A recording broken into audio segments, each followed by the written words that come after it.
Hey there, time travelers! Ready for another nostalgia trip back to the past?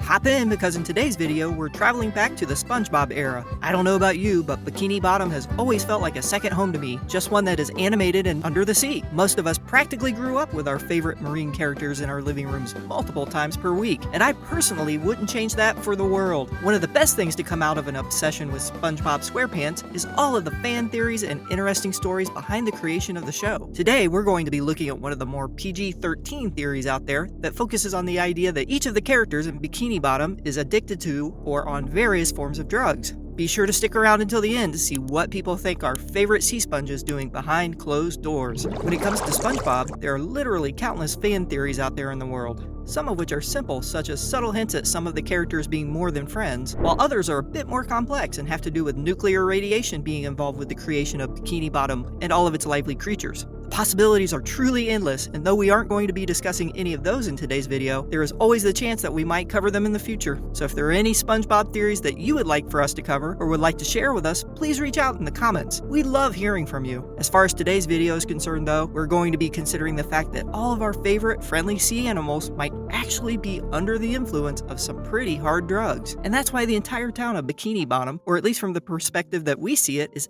absolutely bonkers. And while we hate to see our friends SpongeBob and Patrick under the influence of things that can be potentially harmful to one's health, it's hard to ignore that if anyone in the show would be doing drugs, it's definitely the main cast of characters. I'm talking, of course, about Squidward, Mr. Krabs, Mrs. Puffs, Sandy Cheeks, Patrick Starr, and our absorbent yellow friend, SpongeBob. Trust me, I didn't want to believe it at first either, but after reading about the possible substances that each of the characters would most likely be hooked on, and then seriously thinking about how they act in the show, it's actually not hard to see the truth in this theory. But just in case you don't believe us, we're going to take it character by character, talking about what substance they would be prone to using and why it looks like they are hooked on drugs instead of the end of a fishing line. First up, let's take a look at the grumpiest and most egotistical man in Bikini Bottom, Squidward Tentacles. Squidward is not only SpongeBob's co-worker at the Krusty Krab, but he's also the sea sponge's neighbor, with his house being located between SpongeBob's pineapple and Patrick's rock.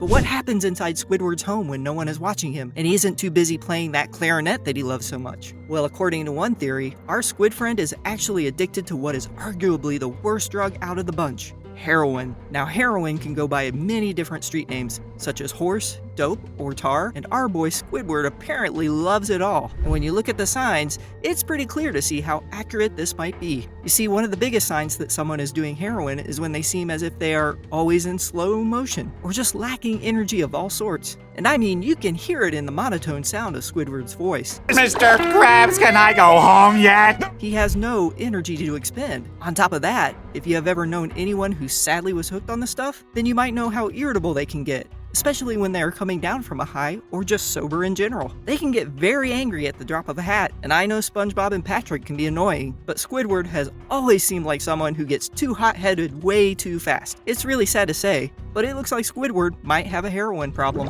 Another person that SpongeBob has to run into on a near-daily basis in the workplace would be his boss, Mr. Eugene Krabs. And if there's one thing that anyone and everyone knows about Mr. Krabs, it's that he loves money. He's the cheapest and most greedy crab I have ever seen. And I know that's not saying much, but you get the point. Mr. Krabs literally sold SpongeBob's soul to Davy Jones for all of the change in Davy Jones's pocket. And he didn't even think about it. That depends. How much money are we talking about? Mr. Krabs! 62 cents. I'll take the money. Mr. Krabs! So why is Mr. Krabs so obsessed with money and having as much money as he can possibly get his hands on? Because he has a cocaine addiction, and cocaine is very expensive. This would also explain why he's always so uppity and seems to be ready to go at the drop of a hat. Even when he's dead asleep, if something wakes him up, his eyes shoot open as if he had just done a line of powder. You can even see the veins in his bloodshot eyes when he's going super crazy. Speaking of super crazy, that's also a sign that Eugene is hooked on the booger sugar. When a cokehead does too much coke, or not enough coke, they go ballistic. Sometimes they get really angry, other times they'll get super emotional and happy. But either way, they go off of the wall. And there have been multiple times throughout SpongeBob where Mr. Krabs takes things a bit too seriously and goes a little bit crazy. Like that time that he and SpongeBob pranked the health inspector. Thought they killed him, and then proceeded to bury the body because in Krabs' cocaine-fueled heart, he'd rather drop a body than get his restaurant knocked down a letter grade on the health inspector chart. Do you think you can guess who else in Bikini Bottom might enjoy doing coke with Mr. Krabs and his anchor? How about Mrs. Puff, SpongeBob's driving instructor?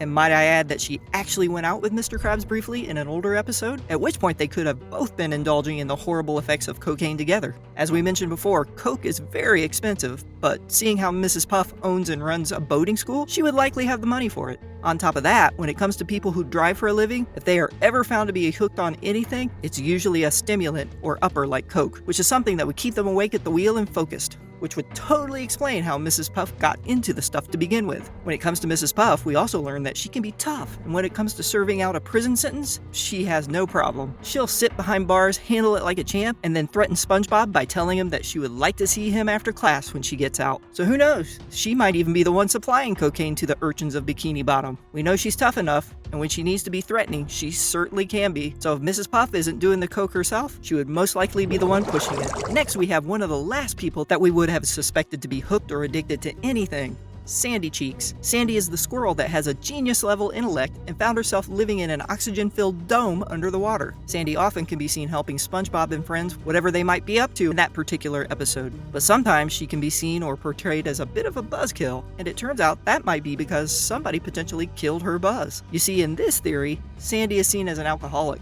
And surprisingly enough, it feels pretty accurate. Being a genius surrounded by less than intelligent people all day is likely to be frustrating, and odds are the only way that Sandy could bring herself to go through the day would be to hit the bottle. In my personal opinion, which is also shared by other fans, I feel like this is the least likely out of any of the characters on this list. I just can't envision a scenario where Sandy developed a substance abuse problem. I mean, she seemed to genuinely love her new friends and life in Bikini Bottom, despite wanting to go home for a bit, and considering how intelligent her character is, I can't see her allowing herself to be that unhealthy. You also have to consider the fact that she's a scientist who is living in a dome underwater, meaning that she would need to be on top of her game working at 100% mental capacity at all times, just in case something ever went wrong with her dome. She would be in life-threatening danger and would have to act quickly, something that being impaired by alcohol wouldn't have allowed her to do.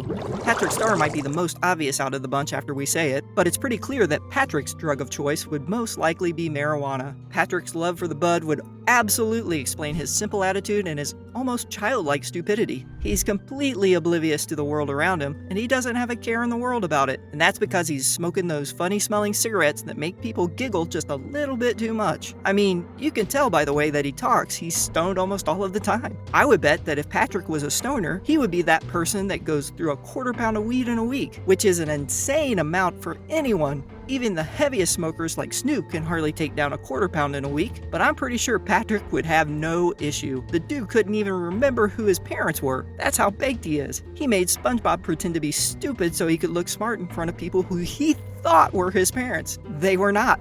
Plus, he has a severe case of the munchies if you ask me.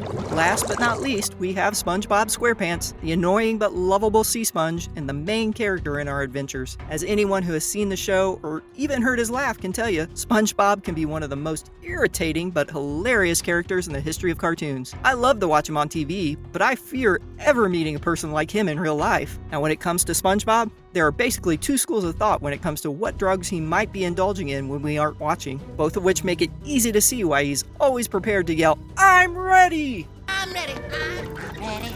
I'm ready. Squidward! Squidward! What? I'm ready, Squidward! The first drug, or type of drug rather, that some fans believe SpongeBob likes a little too much would be psychedelics, particularly shrooms.